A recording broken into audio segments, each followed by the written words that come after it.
Heldur Gunnar, nú bara stóra stundin að renna upp og stærsti leikur væntanlega sem að þú tekið þátt í.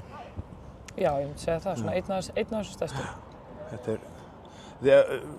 Þetta náttúrulega bara, já það stutt í það að Evrópubikarinn fara á loft hérna í Vodafone-höllinni og hann fer á loft. þið leggið náttúrulega allt í sölunar. Við leggjum allt í sölunar. Við erum tilbúin að gefa allt í þetta. Og hann fer á loft hérna hvort sem að við að þær en sjálfsög ætlum við bara að lyfta þessum bikar. Það er bara þannig, það er okkar markmið. Það er óþarfa sem ekkert fara að fela það eitthvað. Nei, ég mun og það var jafntefli í síðasta leik og þið kannski það skulduðu sigur hreinlega í þeim leik. Já, maður var kannski pínu svekktur að fara ekki með 2-3 í plús. En þetta er bara svona og við gerðum nokkur dýr mistök og við erum bara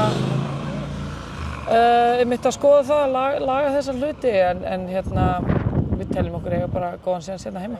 Við þurfum bara það þarf bara að vera fullt hús og rímandi góð stemning eins og maður úti. Það þarf fulla höll, algjörlega. Þetta var hrikaleg stemning úti, þetta var ógeðslega gaman að spila þennan leik. Það var bara mikið læti, mikið stemming í fólkinu og þetta var bara ógeðslega gaman og við þurfum bara að fá nákvæmlega sömu aðstæður hérna heima.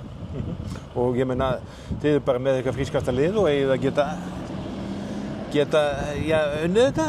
Það er engin spurning. Þetta er bara 50-50 leikur eða hvað? Þetta er 50-50 leikur og við eigum alveg séns í þetta. Þannig við bara ætlum að vinna, það er bara þannig. Er þetta eitthvað svona sérstakt fyrir þig því að nú fer leikjunum að fækka? Að sjálfsögðu.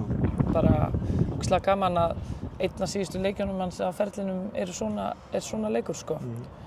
Þetta er bara ógeðslega gaman að hafa komið svona langt og þannig að þetta svona maður fer svona, hvað segir maður, svona smá sting í magann hugsa til þess að þetta sé síðasti leikurinn hans í Evrópu og svona en ég veit ekki hvort maður getur beðið betri aðstæður að spila síðasta leiki sinn sem úrslitaleik sko. Ég held að það sé bara ekki hægt.